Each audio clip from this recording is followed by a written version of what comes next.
He held my hand and he said, "I'm sorry, but you have MS."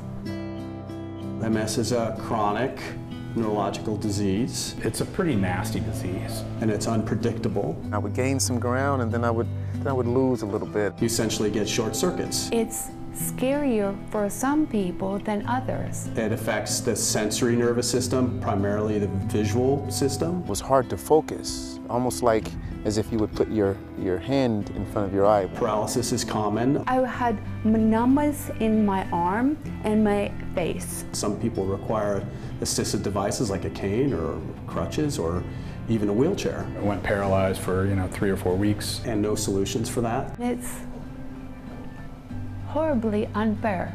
All of these things that people were telling me I could do and could be growing up, I mean, what does that mean now?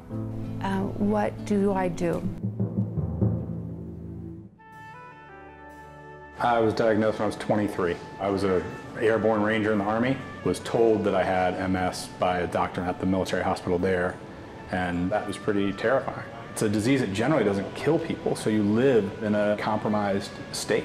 It was a huge gut punch. You go from being very physically sound to having the unpredictability and uncertainty of this disease. And when your entire plan is kind of dissolved, you have to start from scratch. When I was diagnosed, I was 21 years old.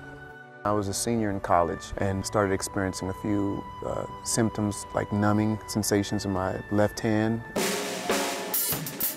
I play drums and I've been playing since I was a kid. With the numbness, it was very difficult to judge how much pressure I was using because I couldn't feel the sticks. And then I started to deal with chronic fatigue. When I found out that it was an actual disease and it can be treated, but it's not curable, I was devastated.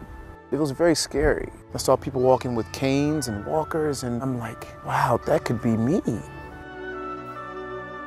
I was diagnosed when I was 38. I kept it a secret because who would hire a lawyer with MS? I was so scared because I wanted to see my kids grow up.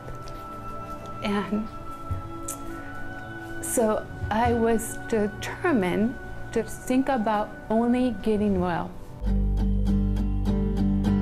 The MS Society helps. The Society provides services and information and empowers people to live their best lives. They've been a great support network. We'll be investing over $50 million in research. They want these people to be healed. The best people in the world are working on a cure. They're almost there. This is a disease that impacts many, many people. And I don't want anybody to go through what I went through. We want to find a cure for MS, and we want to find better treatments for people that have no treatments. That takes resources. Contribution is the only avenue we have. It's not the end when you get your diagnosis. I'm not going to leave anything on the table. Take it one day at a time, but it's not over. I just hope that I can make a difference. Maybe it's time to get involved. You need to do this. You need to do it for you and for everybody else. Donate to the MS Society. There'll be a cure very soon.